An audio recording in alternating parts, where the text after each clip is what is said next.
The God of High School is the second Korean adaptation after Tower of God that is unlike anything we've seen before because it's from Korea. It really stands out from all other anime that came out so far by being exactly like every other anime that came out so far. Seriously now, anyone who thought we entered a new era for anime because Mawa will be the new fad after Isekai was an idiot. There is nothing that sets this anime apart from Baki the Grappler or Kengan Ashura or any other show that is just about teenagers fighting each other. It is well animated, and if pretty colors are all you want, you will get them in spades. Just shut off your brain and watch stuff exploding on screen, you will like it that way. But in case you cannot do that because you have a functional brain and you're not enjoying getting shit by forcefully losing your sense of smell and taste, then don't bother. The characters are one note, have very shallow motivations, and are apes in level of intelligence. They can wish for anything they like, and the best things they can think of are some money to save their dojo, or a reverse harem.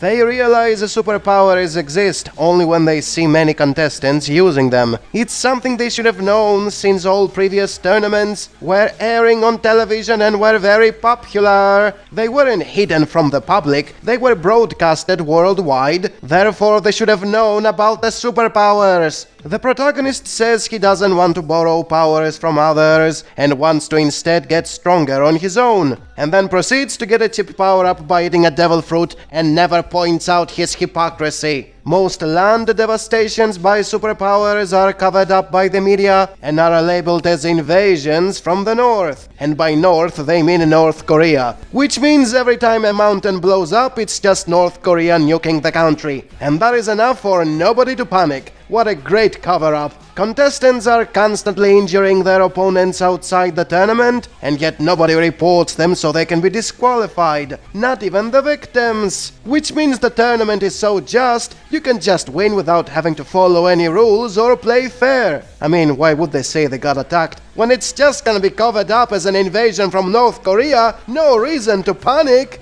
The reason the characters are so mentally challenged is because there is no logic in the plot. There is an evil cult that wastes a whole episode on a marriage that came out of nowhere and was over in 10 minutes. Then imposters replace the real fighters and take their form just for fighting someone on the arena when they could fight her in the middle of the street whenever they wanted and avoid doing all this nonsense. Every single scene is as dumb as that, and it constantly makes you eye roll. Even if the plot was a masterpiece with no plot holes or inconsistencies, the show would still be bad since the geniuses at the storyboard decided to adapt 10 chapters per episode. As a result, there is close to no build-up for most of what is going on, and nothing feels rewarding because it's over before you know it. There is a grandpa who is said to be undefeatable in battle, yet loses in the very first fight we see, so we feel nothing over his loss. One of the rivals has a Haki-like aura that always causes his opponents to faint, yet fails in the very first fight we see it being used, so we feel nothing over its failure. The Key of the Gods is supposed to be powerful enough to destroy the world, yet it gets defeated in the very first fight it's used,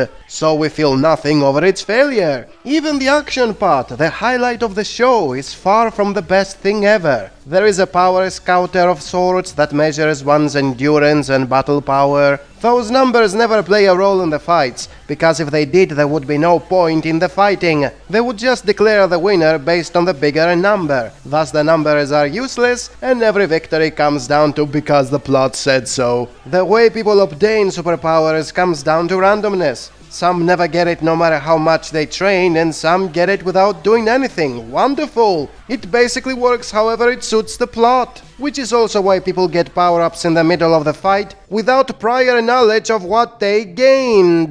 There is close to no teamwork in the battles, and even when there are numerous combatants, it feels as though the strongest ones need no help because they can steamroll everything. Most battles don't have meaningful tactics that would make them a bit more interesting through mind games. It's just who fires the bigger energy blast or who does the craziest shit. There is a scene where a guy turns nuclear missiles into a statue and teleports millions of people to safety in a few seconds. How did he do that? Injuries mean nothing since there is instant healing technology and wish-granting ladies. Basically, there are zero negative consequences when you lose a fight. New special attacks come out of nowhere and you just have to accept that the characters were holding back the whole time, even if there was no indication that you could do all that before using them for the first time. It can be very confusing to follow what is going on, since there is no narrator for explaining the superpowers. The viewer has to figure it out on his own, and even then he won't have a clue as to why did someone win in a fight. A guy, for example, summons a huge hammer out of nowhere, and as soon as it's blocked, he falls unconscious. What happened? From where did that hammer come from? How was it blocked? Why did he fall unconscious? Without explanations, it's just random bullshit. So yeah, the show is a train wreck. The only reason it got hyped up as part of the new era of anime was because many shields were paid to lie about it. You see, Crunchyroll wanted to sell subscriptions, so it tricked a lot of casuals into consuming Korean products and being excited for more Korean products. Because at the end of the day, isn't that the meaning of life in this modern world we are living in?